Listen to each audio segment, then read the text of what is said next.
Assalamualaikum warahmatullahi wabarakatuh. Perkenalkan, nama saya Nabila Mailanda. Saya dari kelas 5D dan di sini saya akan mempresentasikan sumber daya manusia dalam manajemen operasi.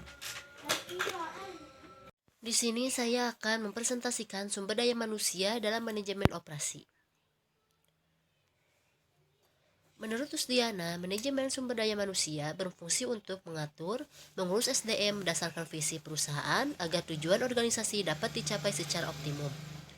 Oleh karena itu, manajemen SDM menjadi bagian dari manajemen CNC yang mengacu pada fungsi manajemen dalam melaksanakan proses-proses perencanaan, pengorganisasian, staffing, memimpin, dan mengendalikan. Serta konsep dan peran MSDM strategis. Yang ke-1, konsep MSDM strategis, kemampuan SDM memberikan added value maksimum yang dapat mengoptimumkan kompetitif advantage perusahaan. Adanya SDM expertise kecenderungan global. Serta ada peran SDM dalam organisasi dan produksi. SDM merupakan aset organisasi dalam mencapai tujuannya. Suatu organisasi memerlukan SDM sebagai pengelola sistem. Agar sistem berjalan, maka pengelolaan harus memperhatikan beberapa aspek penting seperti pelatihan, pengembangan, motivasi, dan aspek-aspek lainnya. Serta ada eksistensi SDM dalam kondisi lingkungan. Untuk mencapai visi dan misi dan tujuan dari perusahaan, manusia harus mempunyai nilai kompetensi menurut Spencer dan Spencer 1993, yaitu yang ke-1 motif, yang kedua traits, yang ketiga self concept, yang keempat knowledge, yang kelima skill.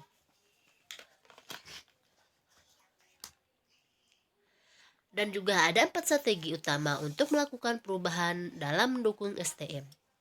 Yang ke-1, pengendalian diri secara lebih baik dengan disertakan kearifan. Yang kedua, beradaptasi dengan perubahan yang terjadi, disertai mengubah paradigma berpikir dan bertindak. Dan yang ketiga, komunikasi yang efektif untuk membangun kepercayaan dan networking. Yang keempat, penyelarasan dan menyeimbangkan antara kematangan EQ, IQ, dan HQ. Dan juga ada fungsi operasional MSDM. Yang ke-1, perencanaan tenaga kerja, mengembangkan tenaga kerja. Yang ketiga, penilaian prestasi kerja. Yang keempat, pemberian kompensasi. Yang kelima, pemeliharaan tenaga kerja. Yang keenam, pemberhentian. Dan juga ada perubahan peran MSDM. Yang ke-1,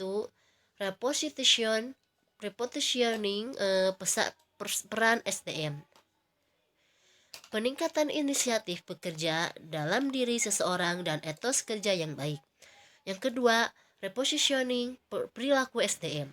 Ada 3 strategi keunggulan kompetitif, strategi inovasi, ada strategi kualitas, dan ada strategi pengurangan biaya yang menekankan pada usaha organisasi menjadi produsen dengan penawaran harga produk rendah.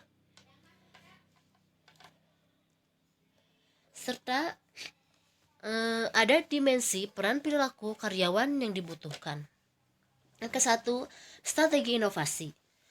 Strategi inovasi ini tingkat kreativitas tinggi, berfokus pada jangka panjang, serta mempunyai tingkat kerja sama yang tinggi, perilaku mandiri, cukup memiliki perhatian pada kualitas dan kuantitas, seimbang dalam orientasi proses dan hasil. Penerimaan risiko pada tingkat yang lebih tinggi, serta toleransi yang cukup tinggi terhadap ketidakpastian.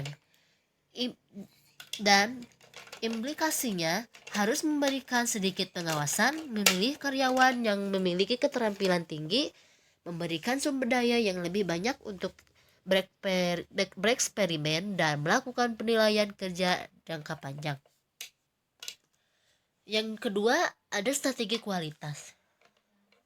Strategi kualitas ini merupakan perilaku yang relatif berulang dan dapat diprediksi, terfokus pada jangka menengah, mau bekerja sama, perilaku mandiri, fokus kualitas, dan fokus proses, kurang berani mengambil resiko, komitmen terhadap tujuan organisasi, Implikasinya, organisasi hanya membutuhkan sedikit karyawan untuk membuat output yang sama dan standar.